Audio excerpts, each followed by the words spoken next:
ganjing langit kelap-kelap katon lir genjang alis risang mawe gandrung ing dereng semaripurna nalika semanten pun purna sanjaya para punakawan genya kegojekan madyaning alas Raramba nalika semanten dadak praptanipun Sang Raden Werkudara kaliyan Sang Raden Arjuna kayu kaget sanjaya para punakawan.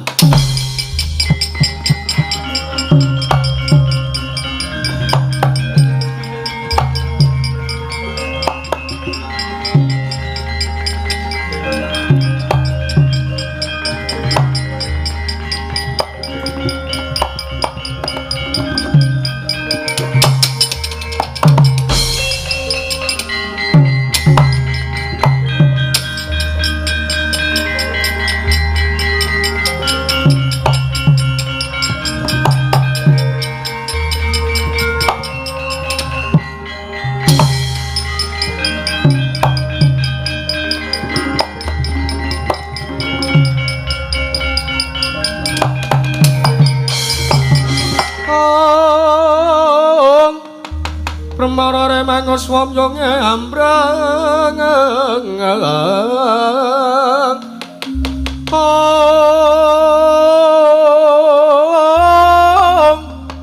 kate karenaning kaswase yen ning marga amelatku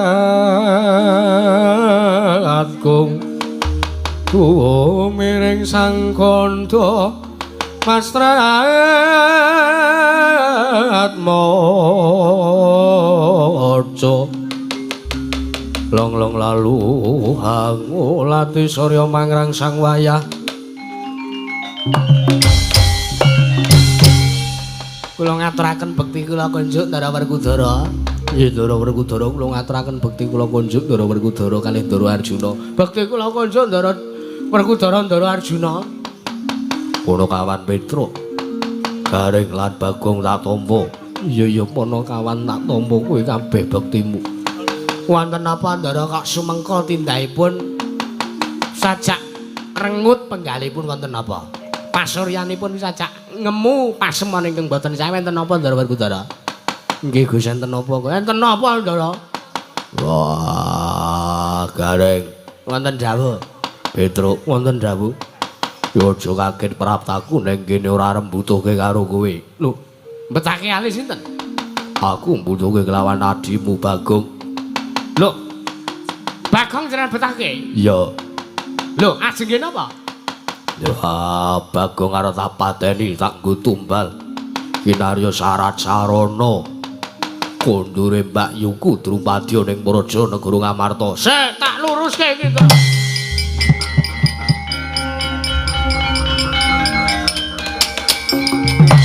Genjang kancing langit kelap-kelap katon lir genjang alis risang mawe gandrung sabaran katur bukir moyak mayek saking jas balewur menggarian niku sing sanjang sinten sing ngendika ngoten niku sinten? Wah sing dawuh kaya ngono ora liya guruku ya bapakku ing Sukalima ya Durna bapakku. Ora tenan to. Akal-akalane Begawan Durna niku mesti meng kaya ngeten niku. Durna niku tukang nyebar wisa. Durna niku tukang ngapusi. Durna niku tukang icuk-icuk. Ya sampean niku pun bola-bali aja gilorepke kok. Sampean tesih percaya mawon niku sampean gadah penggalih napa mboten Ndara Werkudara?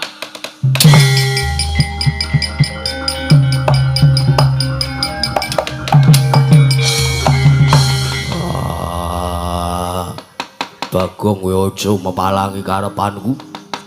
Butuhe bakune ayo wis saiki tak gawa ning Ngastina. Kowe tak pateni wandamu tak go tumbal kondure Drupadi Mbak Yuku. Mboten isa, kudu gelem mboten isa. Wah, nek kowe ora gelem kowe tak rudo paripeksa tak pulasara. Gong mlayu kok. Ah, mlayu ki.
Mikuncing langit kelap-kelap katon lir genjang lisang mawe kandrung sabaran katulu wukir moyak mayek saking jas balewur ing tan murungan wal semanten sang kelura bagong melajar dipun bujung dening sang Raden Werkudara kocap kadorokasan sang kelura bagong mlebet wonten satelenging wana kedadak ingkang sampun nganglang jagat nganglang bawana ngidri jagat ananging sang Hyang Resi Narada ingkang mrepeki kelangganing sang Panakawan Bagong wau.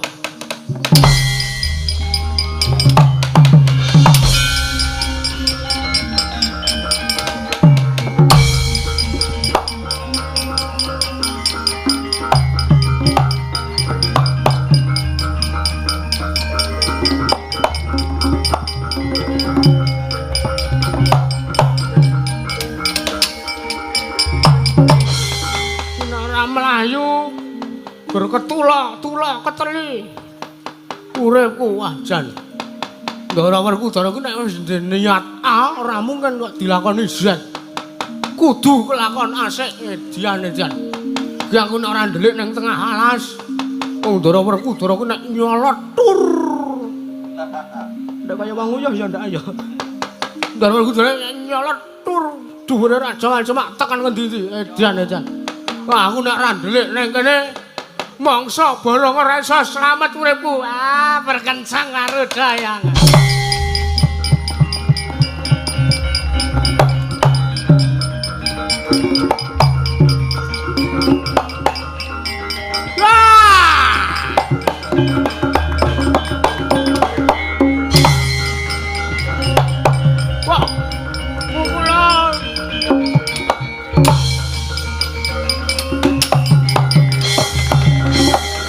Lang ning kalanggiwan akar pandan moncar tinon ler kagonang surem sorote tahan padang kasor lan pacaring ponameng gegono dasaring mangsa katiga berkencang karo dayang wak papong Panakawan Bagong kita aja mlayu-mlayu ndak mengko kesel. Ora mlayu piye? Ora mlayu candhak Ndara Werkudara entek. Kula patene Ndara Werkudara dinggo tumbal. Jarene Begawan Durna ajeng kula nggih tumbal. Nggih srana kandhane Gusti Ayu Drupadi. Ya pancen sing dikake sing diomongke Begawan Durna kuwi mboya bener nanging kabeh iki mono pancen wis dadi laku lan lakon kita. Kakang. Nggih pripun? Sadurunge kita ulun dawuhi mlaku. Rana iki ngendikan iki. Mbok kana aku dhewe ra weruh, Pak. Ngalor pun ngoten. Ha. Sadurunge kita ulun dawuhi mlaku ngalor kenceng aja ngasih menggak. Luwih dhisik kita ulun paringi pusaka aran-aran kalung robyong tampanana Kakang.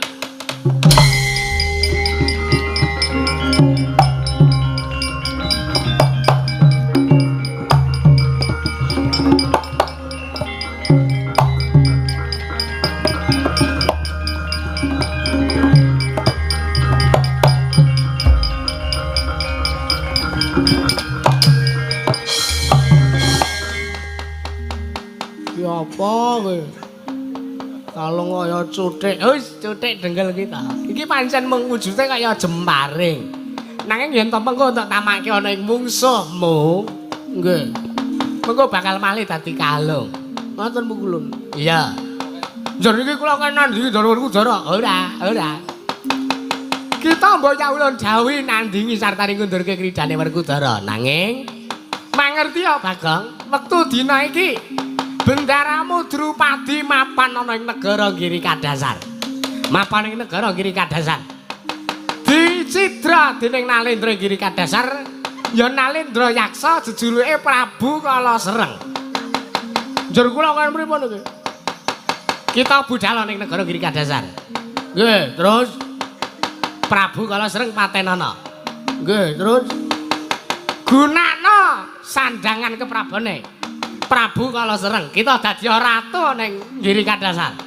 Sabanjure kuwi kepiye wae carane kita kudu bisa mbalekke ngundurke bendaramu Drupadi ning negara Ngamarta. Bagong wis kena wae ulun kondur mangkayangan.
Semupang yang arono kati netrane ngokораpo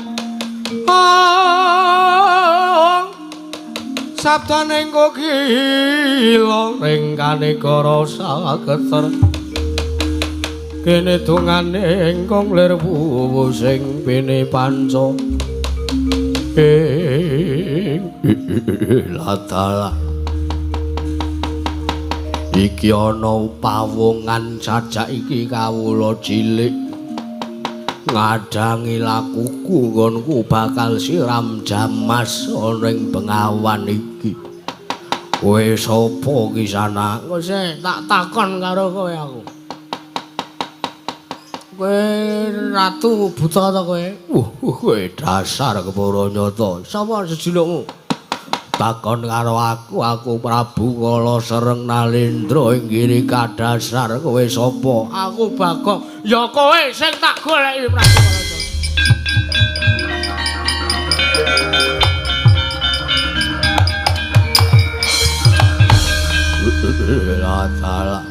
Kowe goleki karo aku eneng apa? Wis ora usah takon eneng apa apa ora eneng apa ora apa. Hah? Butuhe kowe saiki gelem balekke ratu Gustiku apa ora? Lho iki sapa? Kowe iki sapa kok kowe njaluk kowe muni kaya ngono? Alah ora usah sok ngapus. Sing kowe.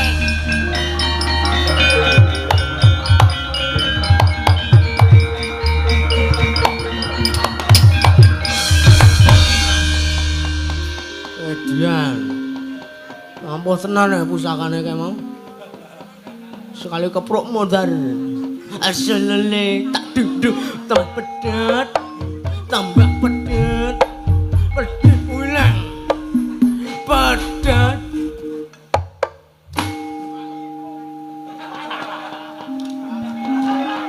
iki bajekno ora nek sing turu iki ya sesuai aplikasi sing didhawuhi karo Pukulan Rada jarene iso manteni Prabu Kala Sereng sandangan kanggo ya tak nggone kaya ngapa aku wangun ora nggo sandangan ratu.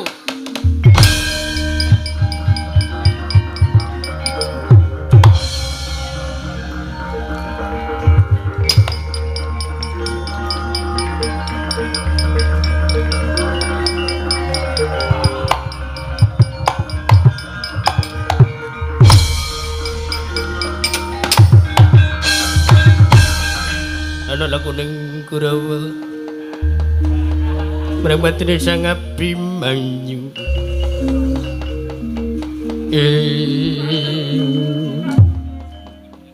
Asalole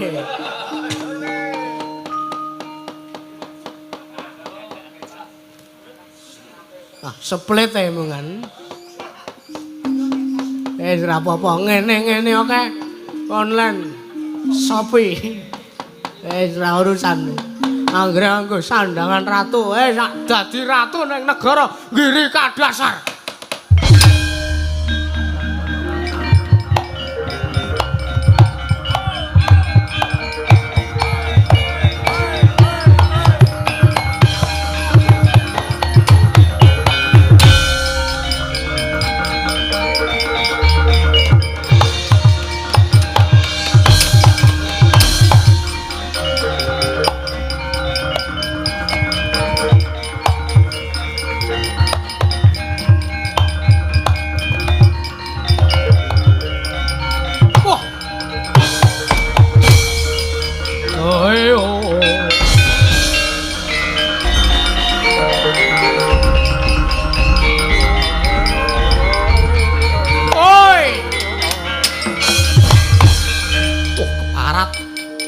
Iki sapa kanggo sandangane ratu Gustiku? Wis aja. Kakean gunem sing tanpa guna. Ya iki aku. Oh, sik jenengku mau sapa ya? Prabu Sukir.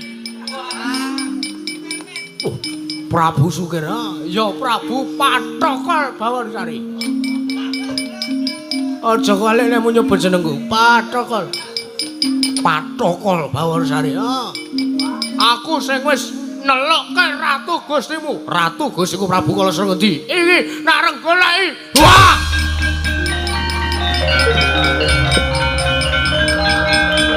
Wah! Waduh.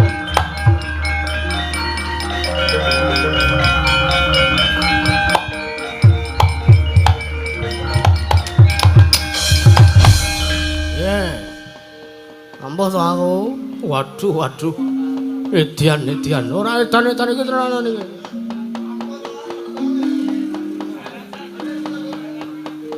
Waduh. Lajeng panjenengan menapa badhe dados nalendra wonten negari Giri Kadasar? Anak pancen kudu ngono ya. Ngono sisan rapopo. Sinuwun kula nyuwun pangapunten. Ayo dereken ing Taman Keputren Giri Kadasar.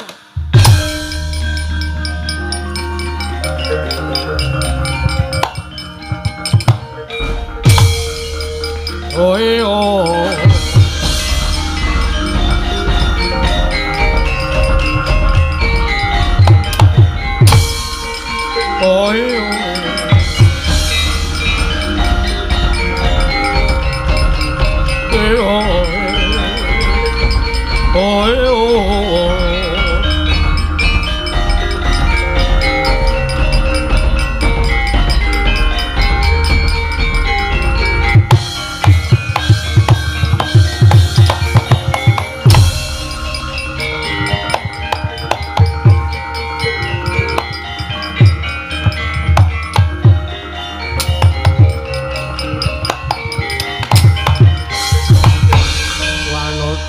Tomo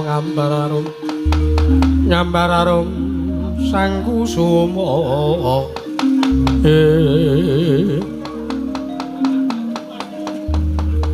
nuwun sewu menika sinten wonten nalendra teka kulukipun gegeden wus ana cewek iki diajeng garwane wong kathah. Sapa jenengmu Wara Drupadi? Jengandika sampun priksa kalian. Wis wae. Wong kowe kondang kawentar, aku sak ketemu kowe nggon video-video kae kok. Napa lho? Alah kae lho. Sing didoni bareng lho. Ngawur ora. Iki ngene. Ratu Gustimu Prabu Kala Sreng wis tak pateni. Lah saiki sing dadi ratu ning Giri Kadasar ora liya mung panjenengane Ningsun. Ya sing dadi calon garwaning diajeng wong ayu. Kula. Iya. Ayo. Drupadi. Tampanan katresnanku Drupadi.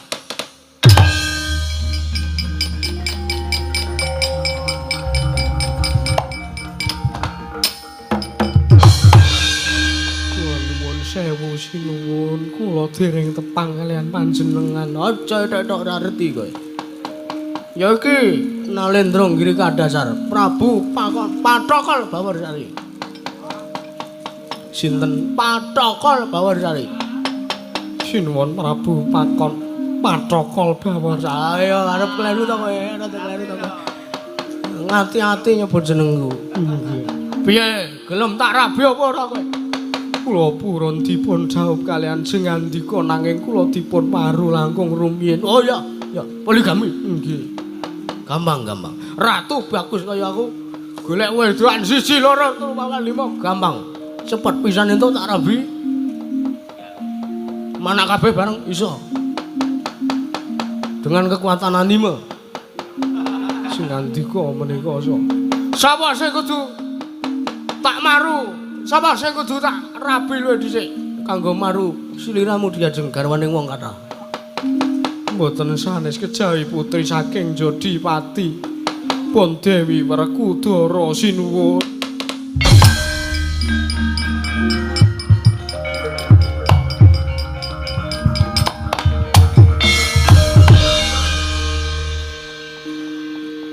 Wanutiya yuta mengembererim ngembererim sanggu suma oh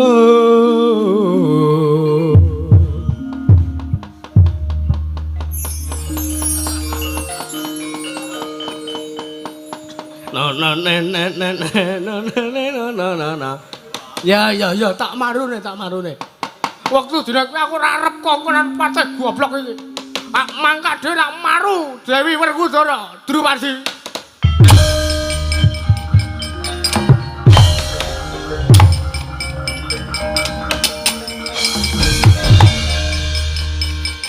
lali engko sik manjingan nggon akeh iki jenenge tumuli watu le nemu ning nggon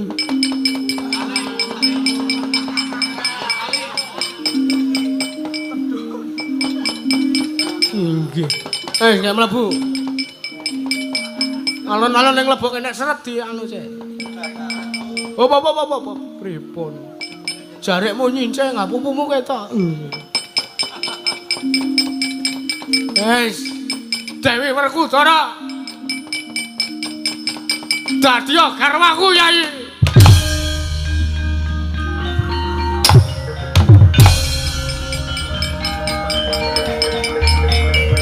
oi oh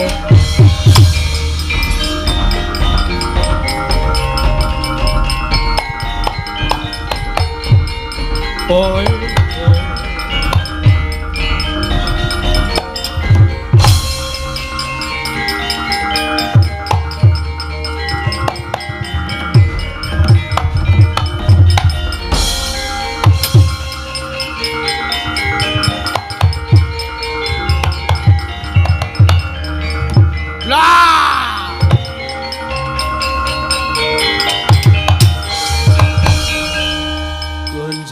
Kancing langit kelap-kelap kadang Nirkinjang alis risang mawe gandrung Dung dung dung ding no tete lol oh wah ana ratu edan wis apa takon karo aku ya iki Nalendragiri Kadasar. Aku Prabu Pathokol Bawarsari. Pathokol Bawarsari iki dasar para nyata. Sapa kowe? Takon karo aku Werkudara. Lah iki sing tak goleki Dewi Werkudara ya iki. Wah, edan.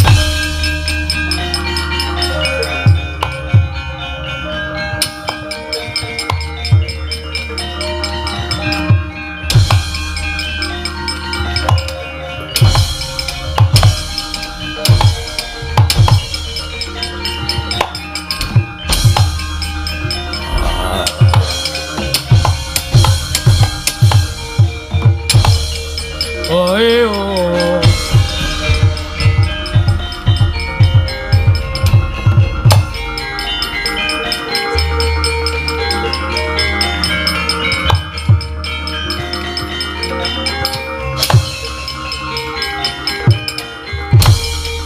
Postar antum pisan sekelang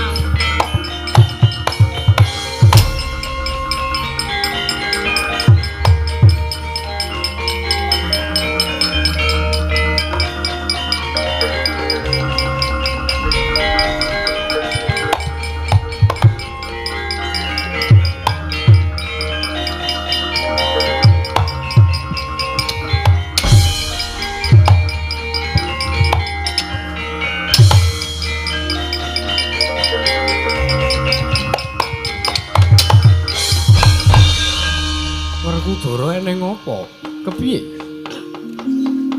nggonmu goleki kelawan Ponokawan Bagong kepiye? Wah, ora ketemu. Loh.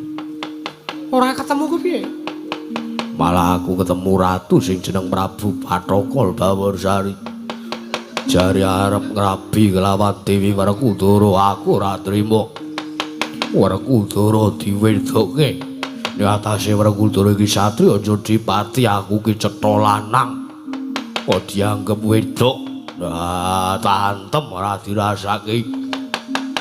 Malah kono ngantem aku pisan aku jengkelang digetak untal iki piye sideng kakangku. Mundur Yayi.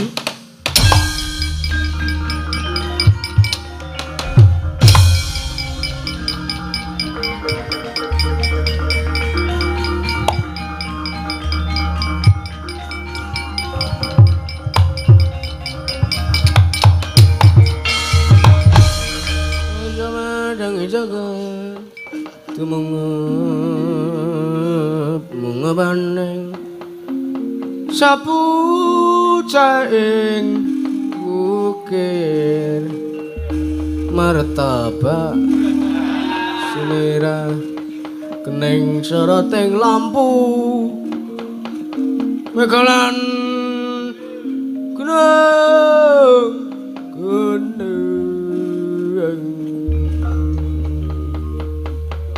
Edan iki ana ratu kok sandangane teng pletot. Teng pletot ya ben. Sopo kowe? Kowe wis reti karo aku ndak takon karo aku. Loh. Ora aku takon kowe iki sapa? Kowe wis reti karo aku. Ayo gages lawakku teles kabeh. Kowe apa sing jeneng Prabu Pathokol Bawarsari? Lah, kene reti. Kene kowe reti nek aku Prabu Pathokol Bawarsari. Kowe reti ta? Nek kowe wis reti, ngapa ndak takon karo aku? Loh, lumrahe wong ketemu ning dalan ki takon. Oh, ngono. Iya. Wis nguyak-uyakan Dewi Werkudara. Dasar para nyata. Kowe sapa Prabu Kresna? Kowe wis ngerti ya karo aku. Oh iya. Wis. Ora saneka-neka tumindak mayuh. Ayo Badar. Badar putus sing samestine. Badar putus sing samestine kandhake bapakmu lho kowe. Alah, iya nek.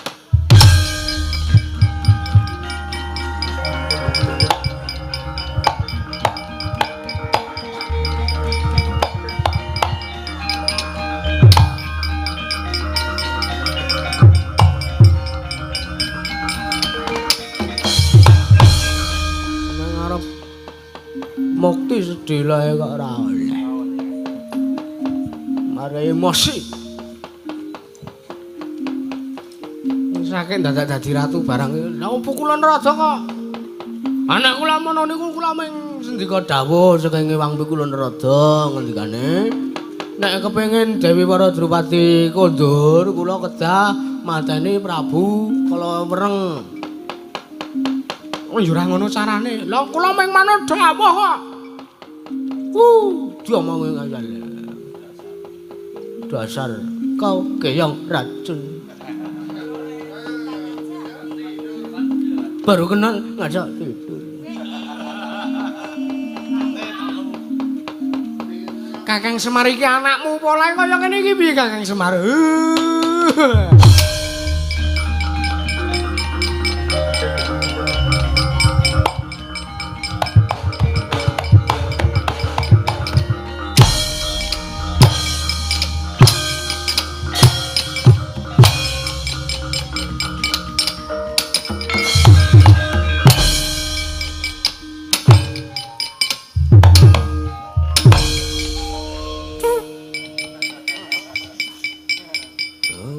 Cara ditata krama ku ya ngono kae. Sing ngakon dadi ratu barang sapa? Sing ngakon dadi ratu barang sapa? Kok kowe nrada. Kula ora arep dadi ratu jandane. Ya wis. Ngono kok emosi rame. Lah banjur kepiye kabul kawusanane Yayi Ratu Waradrupati? Ya niki Gusti medal Gusti.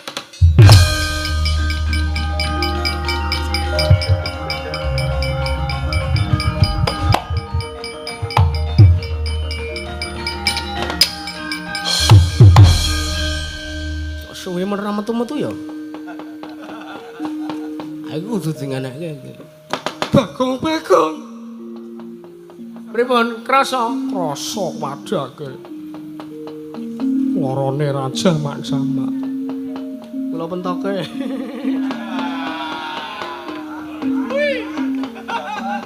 Medal Gusti Ayu. Iya.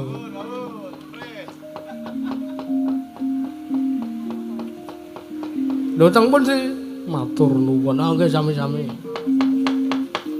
Piye lah dalah kok ana-ana wae lakon Werkudara saponi.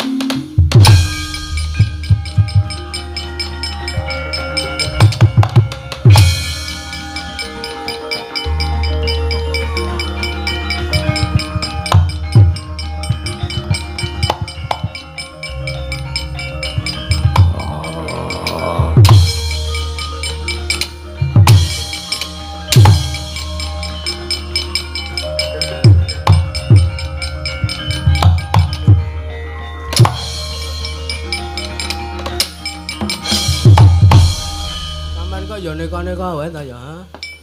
Wis cetha kula ki ra ndek salah apa-apa. Kok kon mateni, ha? Dawuhe Durna bapakku ngono. Ha, dawuhe Durna bapakmu. Ya beda karo dawuhe bapakku. Senengane kok ngawur ora. Oh, nek wis kaya ngono kuwi sapa sing tanggung jawab? Semangkean ora.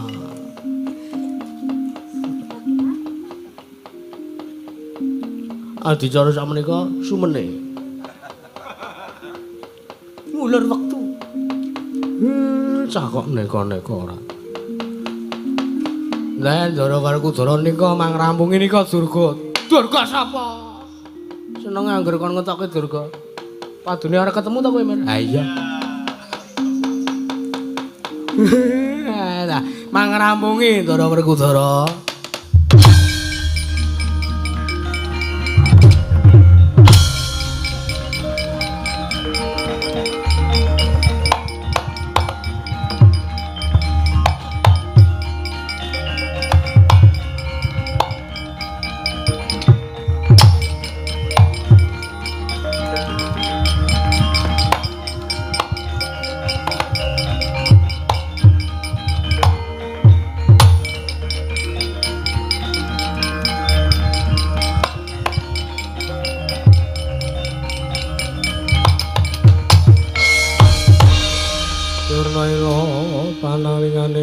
Saring ratri pinenggak jangkanira kapisanan lole Depate wonten dawuh Kakang niki pripun lha kok dadi Bagong ora sida mati niku pripun Bagong ora sida mati niku pripun Depate wela niki mesti reka dayane Semar nek mboten Semar nggih anak Prabu Kresna. Njur sakniki pripun? Oh, wigang le arep gawe ringi para Pandhawa Depate. Mun mundur sesuk Bagong kula jenggese mawon.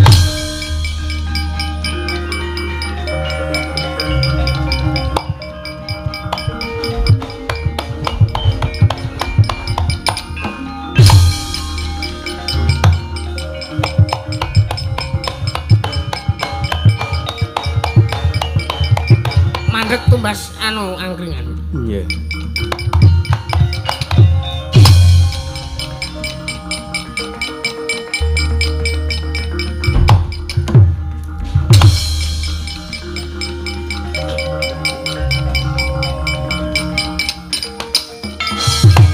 Arsa madange jagat tuk mungu paning sabocah ing ukir marep babang sumirat neng soroting surya mega lan gunung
Premarane manggo swami ngempreng. Ah, barang itu niki suwe-suwan sae, Ndoro. Iya, semangke. Matur sembah nuwun, Ndoro. Barang Mas. Sedaya lelampahan sampun kalampah kanthi sae nyuwun pangapunten awit sedaya kalepatan kula dalu punika menawi kathah keladuhe ngatur kula nyuwun pangapunten saderenge golekan niki nggih ngulur wektu tesih wonten 10 menit. Ayo kawan-kawan bergemas-gemas. Habis itu ada pertanyaan dari Pak Guru. Piye apa? Cukup-cukup apa? Matur sembah nuwun. Sedaya sampun kelampahan Ndoro, anak kula sinaosa sakderenge jenengan sempet diblithuk kalih Begawan Durna kan mateni anak kula. Ning bejo Gusti tesih. Ngayomi kali anak kula Bagong wekasan boten sida mangpateni. Iya. Aku njaluk pangapura karo kowe Semar, nggih mboten napa-napa. Wong niki niku pun kelakon, sing wis kelakon nggih pun mboten kula getuni Ndoro. Tur kula niku kalih sinten-sinten niku mboten tau kok sing jeneng duwe rasa dendam. Nek enten tiyang sing nyiya-nyiya Semar disia-sia kalih suwijining tiyang. Enten tiyang sing tumindak mboten sae kalih Semar. Kula ora melu-melu perkarane, dosane ben ditanggung dhewe. Mengke nek pun nganten ben ngerti kepiye rasane hukum karma menika wonten. Ya Semar jaluk ngapura nggih. Sami-sami kula nggih nyuwun pangapura kok Gus. Mbok menawi anggen kula sok kadang kala kalih jenengan sok didhawuhi sok ndablek. Mergo kula niki ben tuwek, kula lansia. Iya Semar nggih, matur sembah nuwun. Rahayu kang samya tinemu rahayu kang samya pinanggih. Mugi-mugi sak kula warga ing laladan pedalangan Banyumanik ing mriki mugi-mugi tansah pinaringan sehat bagas waras, lancar rejeki ayem tata titi lan tentrem. Ya. Wahyu kamulyan tuwin wahyu katentreman tumedhak wonten ing bumi pedalangan Banyumanik mriki. Ugi nderek ndedonga mugi-mugi keluarga besar, keluarga ageng panjenenganipun Bapak Haji Hanafi sak kula warga anggenipun nglampahi pakaryan laku dharma ikhlas lahir lan batin. Mugi-mugi tansah pinaringan sehat rahayu wilujeng boten manggalangan sunggal punapa Ndoro. Ya Semar nggih. Merga nuwun sewu wong kerja niku enten kaperang dados 3 variasi. Siji kerja keras utawa kerja keras. Wong nek nglakoni kerja keras sungguh-sungguh nglakoni apa kang digayuh ya wis ya gur semono kuwi. Cukup entuk kelawan apa sing digayuh. Angka 2 kerja cerdas. Kerja cerdas niku kerja keras ya digunakake ning ya nggunakake akal, okol temandang, akale ya melu mikir wekasan entuk hasil saka kerja keras ning gunane ngluwi saka kerja keras niku wau niku jenenge kerja cerdas. Ya, lah sing keri dhewe kerja ikhlas niku sing tukul saka atine dhewe-dhewe niku sing paling angel nggih niku. Apa iya nggih diomongi kerja ikhlas. Contone kanca-kanca wiyaga dalu niki ora dibayar mboten napa-napa. Mergo napa? Kerja ikhlas. Kerja ikhlas menika hasile berkahe ngluwi saka kerja keras lan kerja cerdas. Ngaten? Iya Semar nggih, kula karo ndelok-ndelok jam mbok menawa wis jam 4. Iya Semar nggih. Ngaten niku, kula tak ceramah mboten napa-napa to. Ora apa-apa. Nggih. Semar ki rengane arep ceramah nganti kaya iya. Ndongake awake dhewe ora pecus kok. Menengo Bagong, penting materiku tersalurkan. Ayo. Niku intine niku wau. Dadi wong niku aja sok kulino. Nggunake watak adiguna. adi wagi. Ora ngawur to, Gong. Wis ora tak ngrungokke ceramahne Bapak ya, Tru. Iya. Niku dadi wong kudu tumindak kanthi bener becik dilambari kanthi ati sing ikhlas. Heeh, modal mulut, cukur rambut. Apa sesuk tak terangke men iki wektune wis entek men. Oh iya. Matur sembah nuwun Ndara rayu kang samya tinemu rayu kang samya pinanggih. Sastra mulya memayu ayuning bawana mbabar kamulyaning jati cekap semanten atur kula. Nek kathah kalepatan atur kula diagung pangaksami nyuwun pangapunten. Slamet to sing nanggap, slamet to sing ditanggap, slamet to sing nonton tanggapan, slamet to sing dodol ning nggon tanggapan, slamet to sing dadi bakul nggon tanggapan, slamet to sak kabeh-kabeh. Matur nuwun golekan Ndara ampun lali Ndara. Monggo Mas Oki.